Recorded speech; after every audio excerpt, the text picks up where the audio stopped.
Welcome to Mental Health Monday. My name is Mick Coyle. Coming up on the programme this week. Sleep is absolutely being affected. You know, our eating patterns, our routines are being affected. And one of the difficulties at the minute is we maybe feel like a lot of things are happening outside of our control. Doing things each day that give you some sense of purpose will do masses for your self-esteem and your confidence levels. And all these things are really taking a knock for people at the moment. We've not just got our own kind of feelings to manage. So we've got our own individual kind of feelings of, I think of it as threat, but sort of anxiety and stress and maybe anger as well.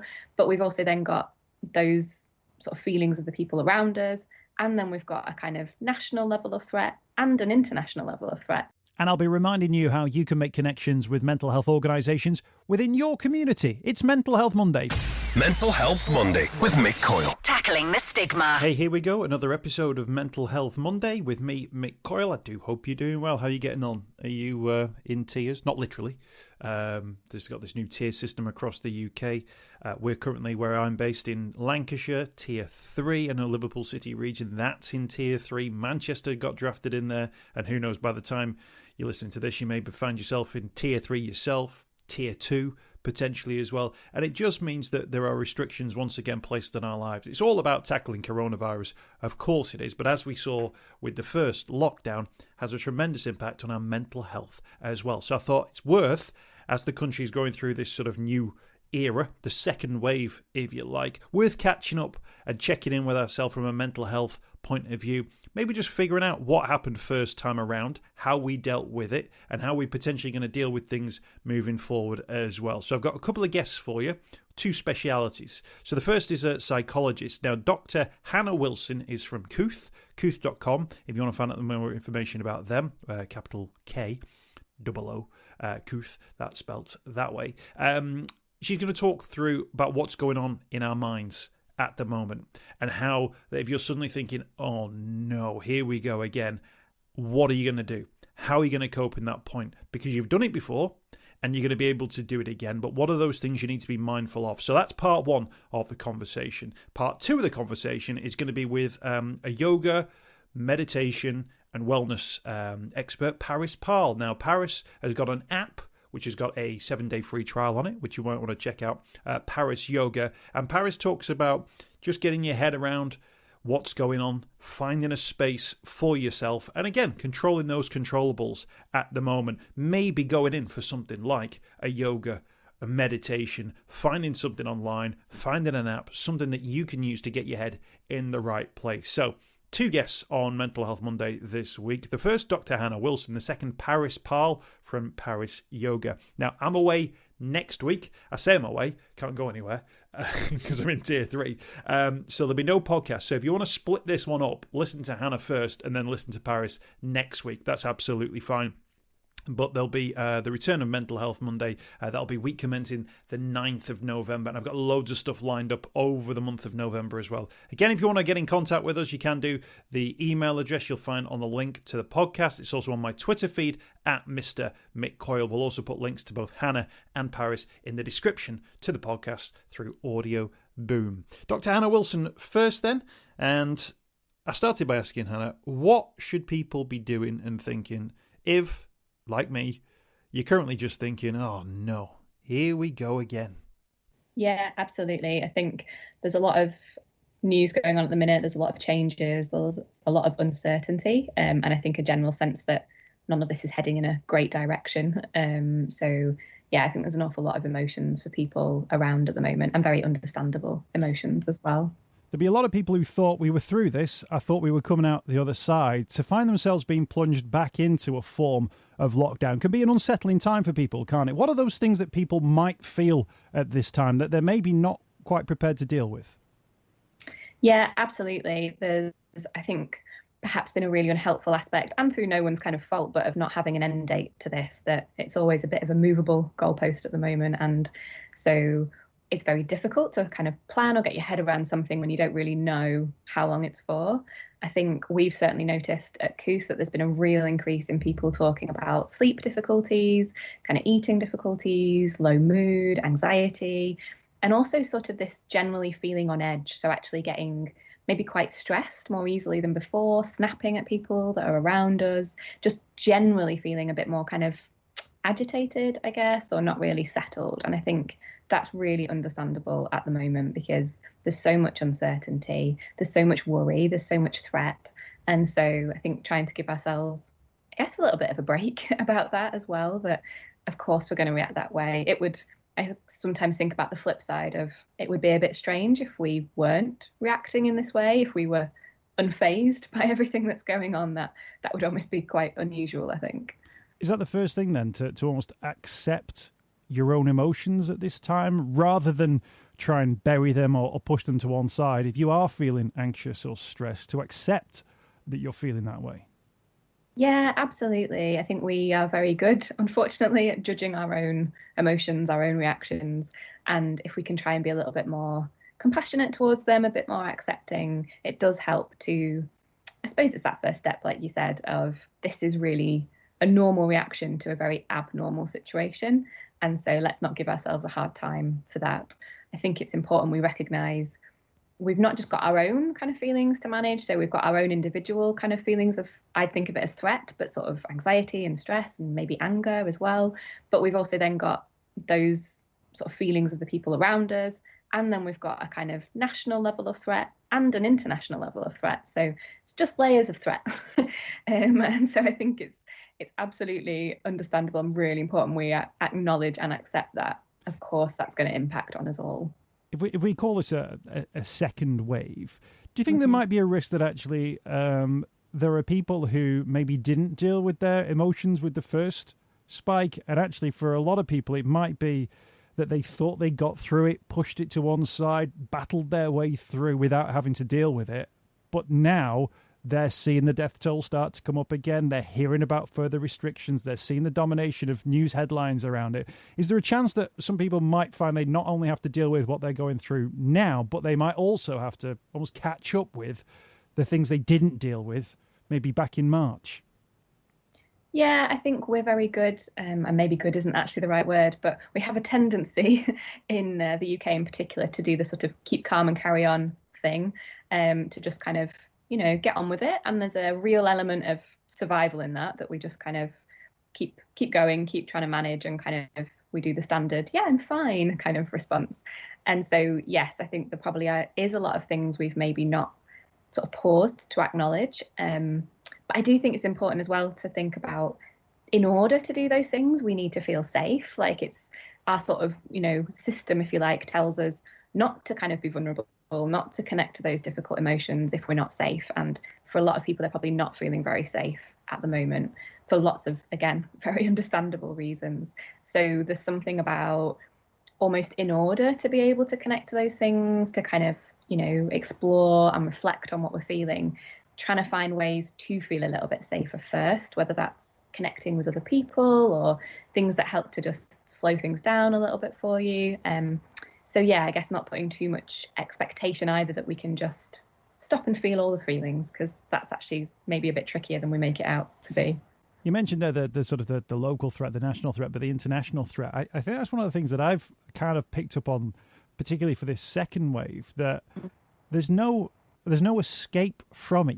You literally can't jump on a plane and go somewhere else, because when you get there, it's there too. And although, the planet is a very, very big thing, it feels like no matter where you are on planet Earth, there's no escape from this thing as well. And that's something that I think in my own head I've struggled to get my thoughts around, that it's here, it's with us, and it's with everybody at the moment. Yeah, and I guess the tricky thing as well is that you take your own brain everywhere you go. So even if it isn't everywhere, it can still feel like it's everywhere because we take it with us. And there's this kind of challenge, I suppose, about it's very easy for us to focus on all the things we can't do, all the things that are restricted, all the things that are different. And that's where our brain, especially our kind of threat brain, will tend to go to, is look at all those things.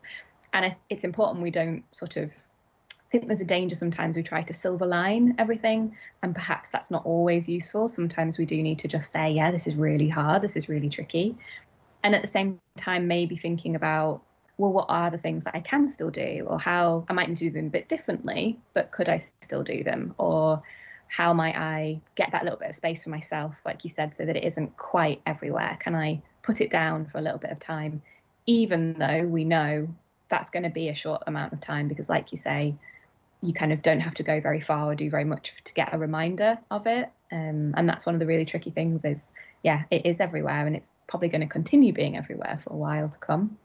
For those people, Dr. Hannah, who are hearing the news headlines, seeing the newspapers and thinking, oh my goodness, here we go again. I can't cope with this again. What are those practical things that they can do? What are those things that they can take away with them from this conversation and think, okay, I can try and put myself in a better place to deal with this situation? Yeah. So I think, like what we've already said, the acceptance, the kind of noticing what you're feeling is a really important part of it. And being honest, or finding people in your life that you can be honest with. So I think when we're checking in with each other, we almost need to kind of ask twice, as in, are you okay? We do that standard, are you okay? Yeah, I'm good. And are you okay? Kind of, pushing a little bit sometimes, finding that space to be honest about, actually things feel really hard today, or, I've just shouted at the kettle because it didn't boil quick enough, or whatever it might be. And they sound silly and little, but that's where our frustrations often do come out. I think there's definitely something about trying to take things day by day at the moment. It's very easy to get overwhelmed if you our thoughts can snowball and I guess get into a bit of a spiral, and that's maybe not that helpful for us. So noticing if that's happening and trying to move your attention onto something else. I think there's definitely something as well about thinking of how to connect with other people, but not putting pressure on yourself for that to have to be one way. So I guess for me, I spend most of my day on Zoom or kind of in video calls. And so actually the last thing I want to do in an evening is another Zoom call, even though it's with people I care about, with my family and my friends, and it sounds fun to do a quiz or whatever that might be. Actually, I just really don't want to. So for me, it's been about, I've started writing letters again. So I've got a couple of friends where we're exchanging letters. I might ring them, I might text, but I suppose not connecting at all, but finding the way that works for you and that helps for you, and that it's okay if that's different to somebody else. I guess other practical stuff is trying to keep some degree of routine. So sleep is absolutely being affected. Our eating patterns, our routines are being affected. And one of the difficulties at the minute is we maybe feel like a lot of things are happening outside of our control.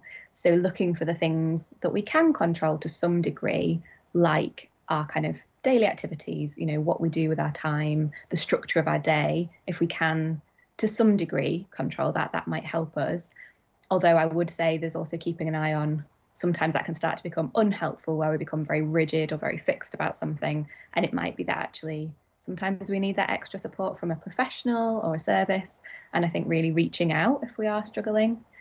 But one last thing I would say is reminding ourselves that we have survived. So we have already done 7 months of this, that it has not been fun, it has not been easy, and it's definitely taking its toll.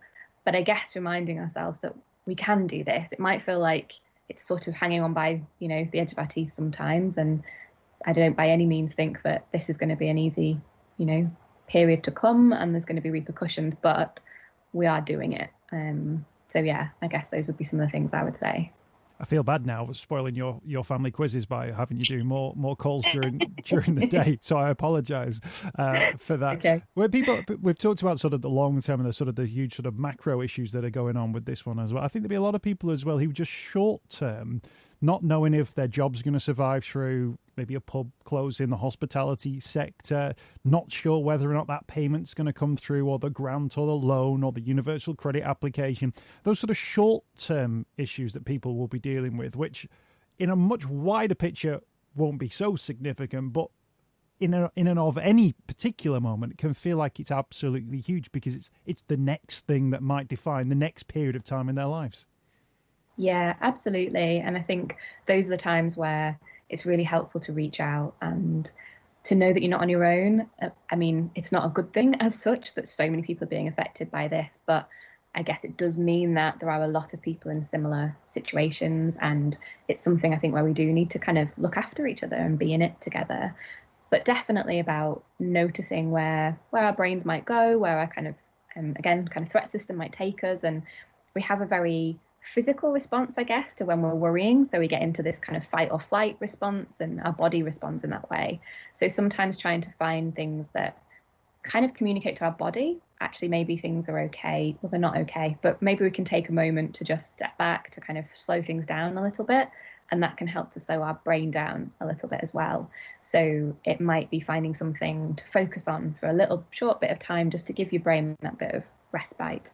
But definitely acknowledging that this is really big stuff, and it's understandable to be a little bit flawed by it at times, I think. There's a new set of figures that have just come out this morning talking about people's tendencies to have suicidal thoughts, and a rate which was significantly higher than you would expect it to be. And these were figures born out of that early lockdown period. I think a lot of people will be shocked to hear, that 1 in 8, 1 in 9, 1 in 10 people have thought about suicide, or the fact that it's even crossed their mind, or it's registered in their mind in any way, shape or form, gives you a sense of how serious the situation is. If people are contemplating maybe not the act of suicide, but even if it's sprung into their mind, is there something that they should do, action that they could take, that you would recommend that will put them on a different journey, put them on a different path? I think it's difficult because it's going to be a little bit different for everybody in terms of their situations and why their thoughts have kind of turned there. But I do think there's something about even just acknowledging, it's really it makes a lot of sense that some people might be thinking of that when so much is happening, so much is changing. I know people have described feeling like the walls are kind of closing in a little bit, or like there's no escape. And so our brain is going to look for those escapes, for those kind of exits, if you like. And so on one hand, you've got some people where I guess it might be quite a sort of fleeting thought, something that crosses our mind. And I wouldn't want people to, worry too much in some ways by having that thought in a fleeting way. It doesn't necessarily mean that you are in a really, really bad place, or that you need urgent help, or that something really bad is going to happen. And at the same time, it's important that we don't ignore it either. And of course, there are people who will find those thoughts come in more and more, or they start to seem like more of a possibility or something that they are thinking of acting on. And I'd absolutely say kind of reach out, whether that's to services like Kooth or Samaritans or Shout, or to people around you, or to your GP. There's lots of different services out there, and as much as they are stretched, they are still there. And don't feel that you have to kind of, again, keep calm and carry on and sort of keep quiet about it. It's so important to reach out as early as you can if you're thinking, well, this is a change for me, this is something new, or something that worries me, or I don't recognize the way that I'm thinking or the way that I'm feeling, anything like that. I think it's really important to reach out, check it out, get some of that reassurance, get some kind of potentially coping strategies, or at least just to understand a bit more about where that's kind of come from for that particular person, I guess. And maybe just worth mentioning as we wrap up the conversation, Dr. Hannah, about looking out for sort of changes, might not be in yourself, but in people around you, your family members, maybe young people in your family, maybe elderly relatives, next door neighbours as well. What are those things that people should look out for as we head into these new tiers that they might spot in other people that they may not have spotted in themselves yet?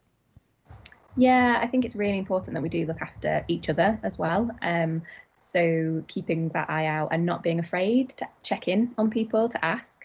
I know some people have kind of said they pick sort of each day one person to check in with, and that makes us feel good for doing that, but it also makes that other people feel, or that other person feel, kind of good and I guess cared for. So we might see things like, I suppose, changes in behaviours around not going out as much, which I know we can't really do at the minute anyway, but it's really important we still try and get a little bit of fresh air if we can, a little bit of movement. But people might talk about, actually, I'm just spending all day kind of in one place, sat in one place, not really moving around, or just sort of watching TV, or just doing one thing, I guess, without the variety, or without the kind of change in pace. I think people also talk about withdrawing, so kind of not wanting to speak to people, kind of cancelling things. Again, those Zoom calls, kind of maybe not participating in them. And I would kind of say that, again, it's okay not to want to do those things, but it might be that creativity of, well, how can we connect in a different way if that's not working for you right now? I think there'll also be there's there's a very real reality, if you like, around the fact that winter is coming, and that means that, you know, daylight is changing, temperatures are changing. There's a kind of more instinctive pull maybe to sort of hibernate, and the world around us might make that even more tempting. And I think we all need to be careful about that, of not going into that in a sort of unhelpful way, that it is important. We're still active, we're still moving, we're still getting that air, we're still getting that, you know, the brief glimmer of sunshine that Manchester might afford us. But yeah, I think making sure there is still that sort of element of a daily routine, I guess, and that separation within the day feels important. Dr. Hannah, it's always a pleasure to catch up with you. Thank you for your insight, your tips and your advice, and I wish you all the best for the next period of time, however long it lasts. And Kooth.com, you mentioned the website there where people can find out more information, and I'm sure we'll speak again very soon. Well, thanks for having me, and take care. So that's Dr. Hannah Wilson from Kooth, Kooth.com, Kooth. That's the spelling of Kooth, and links in the podcast feed for that one through Audio Boom. Next up, though, I promised you an interview with Paris. Paris Parle is a yoga aficionado, I'm going to describe her as, but she's going to talk to us about mental health and well-being during this time, and finding a little bit of time for yourself if you've not been able to do that during lockdown 1, to maybe try and do that through the second wave and lockdown 2. Here's the conversation with Paris and what she's recommending to get us through this next period of time, however long it might be.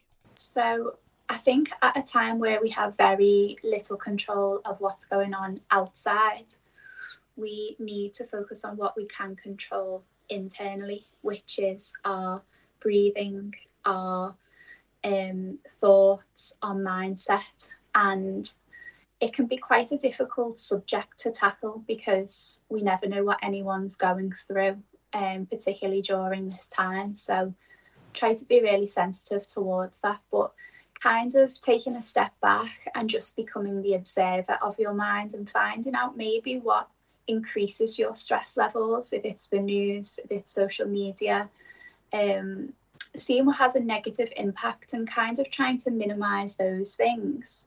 And of course, I would always encourage people to start some kind of mindfulness journey, whether that is yoga, meditation, breath work, just really taking control back, really, to kind of minimize the stress and maximize the zen. I tell you what, before we get on to maximising Zen, let's talk about maximising your own Zen. Paris, give us a sense of where you've been at in terms of the last few months, because of course, in terms of your business as well, things have been up in the air, but a lot of people would say that services like yours are needed now more than ever. But of course, the business sort of framework has changed, the way we communicate, the way we go about our business has changed as well. Just give us a sense of where you've been at for the last 6 or 7 months. So prior to lockdown, I own and run a studio in Birkdale, and I've been doing that for 7 years. And obviously we were forced, like the rest of the country, into lockdown. I have since taken my business online and developed an app. So although you're not in a studio environment, there is still a space for you to go and calm your mind and relax your body, because stress is actually one of the main factors for suppressing your immune system. So the stress that everyone's feeling right now is not doing great things for our immunity, you know, when we're trying to fight a virus. When I stopped teaching in studio and started teaching online, I noticed how much everyone's stress levels had increased. And kind of for my own well-being, created a little self-care routine that I am so religious with every day, and I tick it off. And it includes things like a short meditation practice, an outside walk, connecting with nature, time away from my phone. I'm really important with that one. So maybe for the first hour in the morning and the last hour before bed, I try not to go on my phone unless it's really necessary. And just these little things that really help our mindset and our mental well-being. You know, I'm a big believer in prevention is better than cure. So trying to do things that nurture our mental well-being rather than trying to cure our mental health problems. I mentioned in a previous conversation about how maybe some people kind of got through the first lockdown, they found their way through, and maybe the second lockdown is the time that they may have to deal with some of the emotions that maybe they suppressed, first time around, but they're being reminded of them all over again. Is it difficult to change people's mindsets to try and encourage them to start doing something like this, putting their phone down, getting into meditation maybe for the first time, finding out about something like yoga maybe for the first time as well? If people are thinking, I'm stressed, I've already got too much on my plate, is it worth trying to do something else on top of that? Absolutely. It will give you time. It will give you so much peace, and it will become part of your daily routine. So for the first week or so, it might seem like a big ask to dedicate 10 or 15 minutes to just silencing your mind and connecting with your breath. But in the long run, it will give you so much more. And people see that when they start meditating or yoga, they see the benefits really quickly. And I think that's why a lot of people stick with it. But you're right, so many people adapted really quickly in the first lockdown, and there was loads of home workouts and this sense of community. But it seems a lot heavier this time. I don't know whether it's because it's winter or, we got a sense of freedom and then we've been put back in this space. But just a reminder that to anyone that is listening, that you are really resilient, and the things that helped you last time will help you this time. It might just be that you need an extra few tools in your kit, and hopefully that's where I can help. No, absolutely. And it's interesting you say that idea may be that the things that we did first time around, and if it was the home workout or, the homeschooling because the kids in a lot of households were off as well, even the clapping on a Thursday night as well, that was maybe part of our coping strategy because it was building in a routine, wasn't it? And it was giving structure to our day. Absolutely. Routine and structure is vital, especially for anyone who's feeling isolated, lonely, anxious, depressed. Doing things each day, maybe at the same time, that give you some sense of purpose, will do masses for your self-esteem and your confidence levels. And all these things are really taking a knock for people at the moment. People are losing their jobs, they're facing all kinds of adversity. So it's more important than ever to take care of your mental well-being. For people who would say, Paris, you probably get this all the time. Oh, I'm not doing yoga, mindfulness. Oh, I'm not the sort of person who meditates. And I'm going to say it's mainly blokes who might say that. What do you say? What do you say to them? How do you encourage them to maybe give it a go? What are the easiest ins, if you like, to getting blokes in particular to engage in this? Maybe as a one-off, maybe just to get them to try it once, with a view to then maybe them thinking, actually, that was all right, that. It actually helped me out. Okay. So the stigma with males trying yoga and meditation is much... I'm so happy about it actually dying down. When I first started 7 years ago, there was probably one guy in my class, and now the ratio is growing, which is great. But I'd say to anyone who thinks that meditation is just sitting here, with your hands in a funny position, maybe doing a chant, it's not like that. It can be a guided meditation. On my app, all of the meditations are between 5 to 10 minutes. So 5 to 10 minutes out of your day listening to someone's voice just guide you through a practice. It's like you clear out space in your mind. So when I go into a school and I teach kids meditation, I say to them, imagine what your room looks like at home when it's dead messy and there's toys everywhere. You can't find anything and your mum's nagging you to clear it up and you feel all stressed, yeah? Then you clear your room and suddenly you can find everything and it feels calm. When you're meditating, this I'll explain it to kids. I like that I'm using this for the male analogy as well, but you get me. So when we meditate, we're just clearing some space in our minds. It's not about silencing your thoughts, because even monks who meditate for 12 hours a day will still have thoughts there. It's just about becoming the observer of your mind and being okay with the thoughts there, not becoming too attached to them, and really clearing out that space. So that messy room is gone and we're clearing some space to think. I guess there'll be a lot of kids, though, who will get home from school and they get into that room, they realise it's dead messy, and they think, oh, I thought I'd clean this up. I cleaned this up in my mind. Why is it still messy in real life? Can I ask you, like, sometimes if I'm doing like an interview with somebody, they'll go, "Oh, I can tell that you're on the radio because like you did a voice." Do you do a voice? Is there like a Paris voice when you're doing a meditation? I'm not going to ask you to sort of give us an example, but give us a sense of how you make a connection with people through your voice when you're guiding them through something like that. Yeah, so a guided meditation is me telling you to maybe relax certain parts of your body. So to give you an example, I would ask you to close your eyes, take a normal inhale, take a long drawn out exhale, relax the jawbone, release the shoulders. And by me prompting you through these parts, it takes away that distraction. So that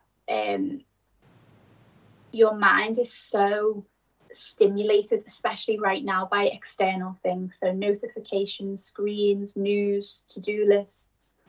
When we close our eyes and we turn our awareness inwards, the mind's like, okay, I want to get back out, especially if there's a lot of noise going on in there. So a guided meditation is a really good way to start, because there's those little prompts from me that will help you just stay connected, even if it's for 5 minutes. And then tomorrow you might feel like 10 minutes. The day after you might be able to sit there for 15 minutes.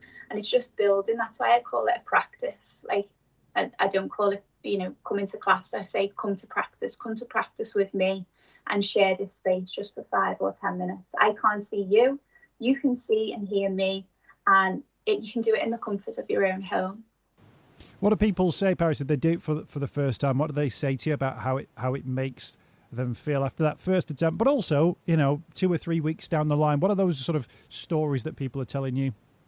The feedback is honestly what keeps me going, because the messages I get through social media, particularly on Instagram, from people who are facing the most horrendous times, and they'll message and say that the meditation practice or the yoga practice has actually got them through that time. The space that it creates, and also the strength that it creates, because we never give our bodies time to rest and digest our day-to-day life. We might sit in front of the sofa and put Netflix on, but that's not really resting. Our mind's still working. So when we come to the mat and we practice yoga, meditation, mindfulness, we're actually giving the body and the mind an opportunity to just rest and digest, which is where healing starts to happen. So this is not a hippy-dippy sentiment. This is proven now. This is where the body, yoga and meditation stimulates our parasympathetic nervous system, which is what we need to lower those stress levels, to bring everything back down. For people, Paris, who will say, well, you know what, I can do yoga or I can meditate, but it's not going to, make that job come any quicker, or it's not going to, reduce my stress levels with the kids running around, or, it's not going to affect the practicalities. What do you say to people in that set of circumstances who dismiss something like this because it doesn't, it doesn't deal with some of those issues in a first-hand kind of way? No, it certainly doesn't. But one of the things that I hear most is how people's outlook change. And when they start a practice, they become a lot more positive, a lot more mindful. And you're right, it won't change the job situation, but it might change your reaction to it. It might make you feel a little bit more at peace with the decisions that are being made that are out of your hands. And it's just all about getting connected to how you're feeling and really sitting with that. And in terms of what you've sort of seen and witnessed, the conversations that you've been having, how concerned are you at the moment, this sort of like second restriction period, this new tier 3 there are a lot of people moving into as well, the lack of ability to go and, visit other people in their homes, Christmas on the horizon, a big date in the calendar for so many people, but people uncertain as to whether or not you can even have, Christmas dinner with your mum or your nan or people like that. Yeah.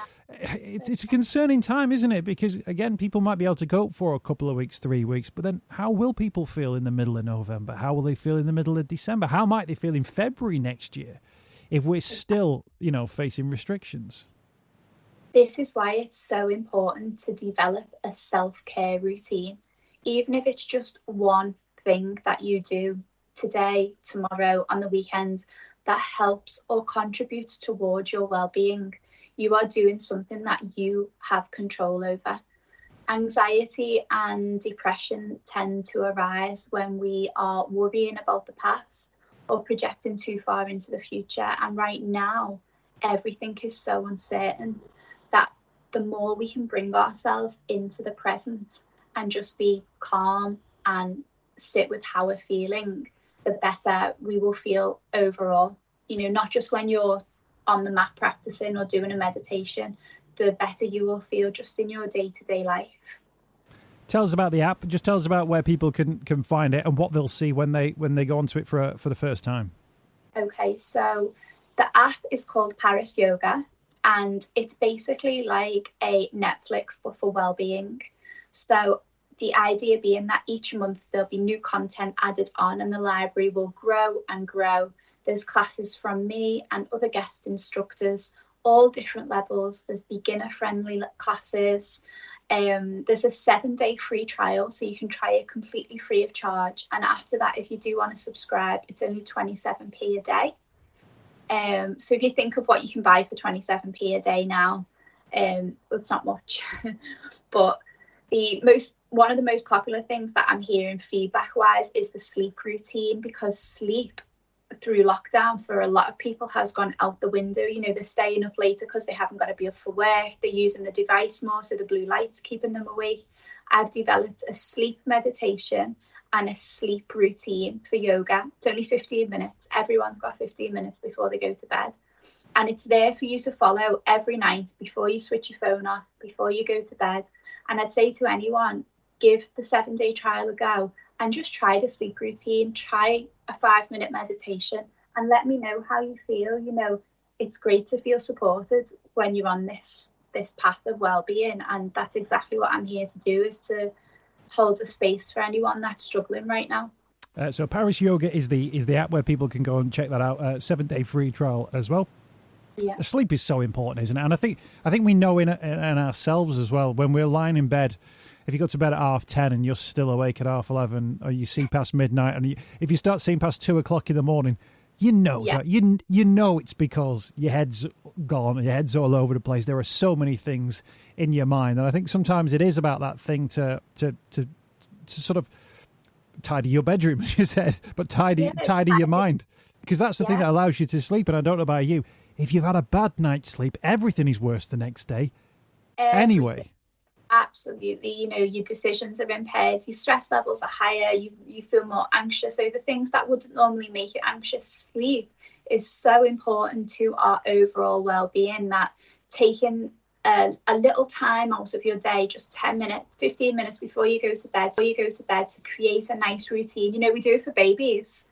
Do the bath, we do the bedtime story, and then we sit on our phones until midnight and expect our brains to switch off like this. So, no, absolutely. Paris, thank you so much for your time today. Really appreciate you joining us, and hopefully people will take on board some of the things that we've suggested. Maybe check out your app, or they go through the sort of find their own routines, their own ways of setting up that sort of self-care routine as well, which I get a feeling as we head into this winter, where we can already see the nights are drawing in, and that's obviously with the clocks going back or forward, whichever. It makes it darker in the evening, and then it can be a real struggle, and it feels like spring is such a long way off, knowing that we might not have the Christmas we're expecting either, which is normally the best thing about that sort of darkest time of the year as well. So I think absolutely a lot of people will take on board some of the points that you've made today. We wish you all the best with the app as well. And then obviously once all this is done, you can reopen then, or maybe you won't have to anymore, because you'll be just on the app and you can exist entirely sort of in an online form as well. But I guess you're keen to get back into real life, if you like, and get people back into the studio. Yeah. There's nothing that I love more than my job and helping people. Most people that come to yoga or meditation are usually going through something difficult, and whether they share that or not, it's just nice to be able to have an environment where people can escape to for that time, just for them. Paris Yoga is the name of the app. Paris Parle, thank you so much for your time. Thanks for joining us on the programme. Thank you so much. I hope you've enjoyed this week's podcast. Thanks for checking out Mental Health Monday. My name is Mick Coyle. You can find me on Twitter at Mr. Mick Coyle. You can also find me, Mick Coyle, on Facebook as well. Don't forget, if you want to speak to somebody about your mental health, you can do so. The Samaritans, free to call on 116 123. You can find mental health services where you are. Just look for the Hub of Hope. Type in your postcode. It'll find those mental health services close to you. And for support in a crisis, you can text SHOUT to 85258. That's if you're experiencing a personal crisis, you're unable to cope and need support. Shout to 85258. That's a text line. Do get involved in those services. In an absolute emergency, always remember the number to call is 9.